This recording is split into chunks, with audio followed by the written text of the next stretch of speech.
Alright, what's up guys? I made a couple videos last night, but I kinda had a bad cough when I was making them, and I tried to upload them anyway, but it didn't upload, so I figured that's a sign or something. Anyway, real quick, I want to give my props to the Florida Gators for winning the national championship. As I thought they would, they won. As I thought they would, they won by more than 5. They didn't score as many points as I thought. In fact, really the whole game, there were not nearly as many points as I thought. It was pretty low scoring, especially at the beginning. The first 3 quarters were not very good. I watched most of the game, and first 3 quarters were just boring. Last quarter, things heated up. We saw some scores. Went back and forth a little bit. The great interception by some Florida defensive back led to the jump pass by Tebow. And if that's the last touchdown he ever throws as a Florida Gator, which I don't think it will be, I think he's coming back next year. But that's a great way to end it, on a jump pass that pretty much seals up the national championship. So Florida wins, congratulations. You know, with everything they say about the crappy BCS system, I definitely think he deserved it. You know, people talk about Utah and Texas and USC, and they always, well, as they should, but this is what we got, and Florida was, definitely, my opinion, the best team in college football this year. Now, we got the divisional round this week, so I'm going to go through the picks real quick. First of all, we got the Tennessee Titans playing host to the Baltimore Ravens.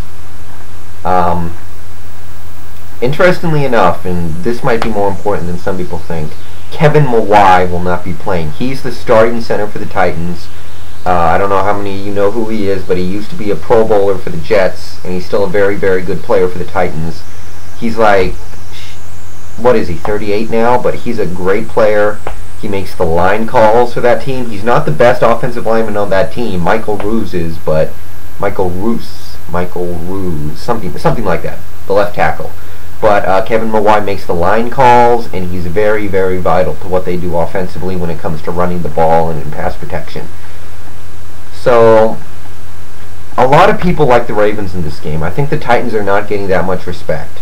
They're actually favored by 3 in Vegas, but from the general experts, from the fans, a lot of people are picking Baltimore. So, you know, there's no Kevin Mawai. Hainsworth and Vanden Bosch might not be 100%. Baltimore played them very tough this season in like week 5, I think. Yeah, I think it was week 5 or week 6. The Titans won 13-9 because of a 2-minute drive at the end by Kerry Collins for a touchdown that won the game for the Titans.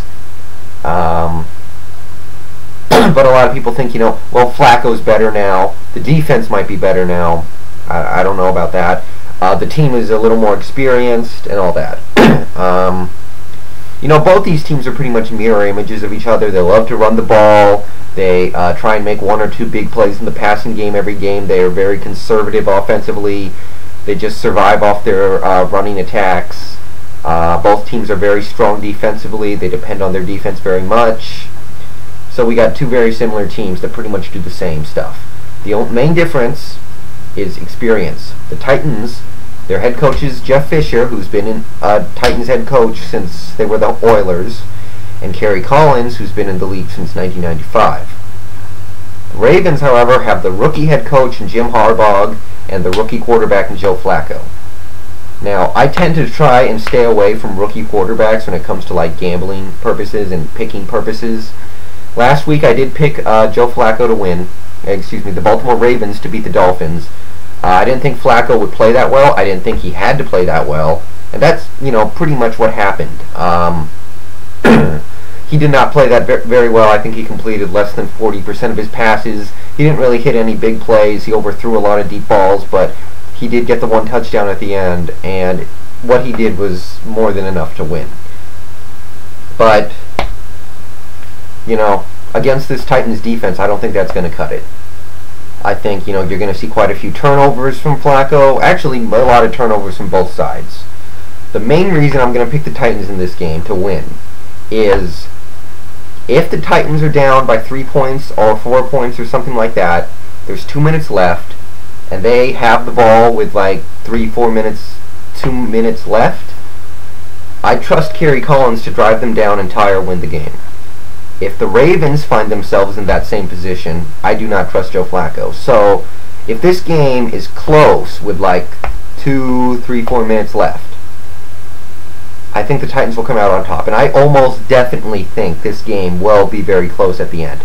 I don't think there's going to be enough points scored in this game for it to be a blowout. So, I think the Titans are probably going to win on a last-minute drive for a field goal or a touchdown and win by less than 1 score or maybe 1 score at the most. As for the Vegas side of it, I am actually going to take the Ravens +3 because I would be foolish to ignore the possibility that the Ravens could win this game. They definitely could win this game. In fact, I think this game is pretty much neutral except for 3 things. The experience factor, you know, Fisher versus Harbaugh and Collins versus Flacco. Number 2, home field advantage, the Titans are playing at home. And number 3, the rest factor. The Ravens just played a playoff game last week. They have to be ecstatic that they won that game. And meanwhile, Tennessee's been sitting at home. They're the number 1 seed. They know what they need to get done. So, even though I'm taking the Titans to win, I'm going to take the Ravens +3 because there's a real good chance the Titans could win this game by 2 points or 1 point. And that covers that base for me. There's a real good chance the Titans could just win by a point or 2. So, I like the Ravens +3. Over-under on points is 34.5. Go under. No Kevin Mawai means the Titans offense probably isn't going to be doing that much. I don't think they're going to be able to run the ball as effectively as they're used to. And I think the Ravens, even if they do force a lot of turnovers, which they could definitely do, and get good field position, I think in the red zone they're going to turtle and just hand it off and take a lot of field goals. I think the Ravens, if they get in position to score a lot, are going to kick a lot of field goals. So take the under. The other game, the NFC game, that Panthers and Cardinals. You know, the Cardinals, there's a lot of nobody believed in us potential there. And, you know, that's a viable weapon. If you are the team that can go, nobody believed in us, that is a serious weapon that you can use to your advantage. It's something that happens in sports, and you would think it doesn't make a difference.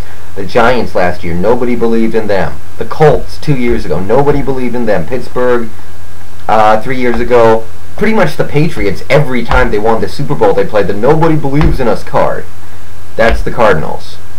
You know, they're pretty high coming off that win last week against Atlanta, even though they were the underdogs, which was stupid in my opinion. I think Arizona should have been the favorites in that game. Hindsight's 20/20, of course, but that's how I felt about that game. So, all that being said, Carolina is 8-0 at home. They went 12-4 in the year. 2 of their losses were against divisional opponents. They have a dominant running game. Arizona's run defense is actually pretty good. So, if Carolina puts this game in the hands of their running attack, which they probably will, Arizona might be able to have some success there. But, you know, defensively, they can definitely make plays. I think they're well coached by, you know, John Fox and some of the other guys they have there. So I don't think they're going to be destroyed by Larry Fitzgerald or anything like that. And Anquan Bolden might not play. So I will be taking the Panthers to win. You know, at home I feel like they're pretty much invincible with that running game. They have a reliable kicker, solid defense, good coaching. They're trustworthy. But the Vegas side of it, the Panthers are favored by 10. I'm going to say go with the under on this. Simply because Jake Delhomme is very average right now. If you look at his numbers this year, you'll see he averaged, I think, less than a touchdown a game. He had 12 interceptions. He had a very average season. He is right now, at this stage in his career, an average quarterback.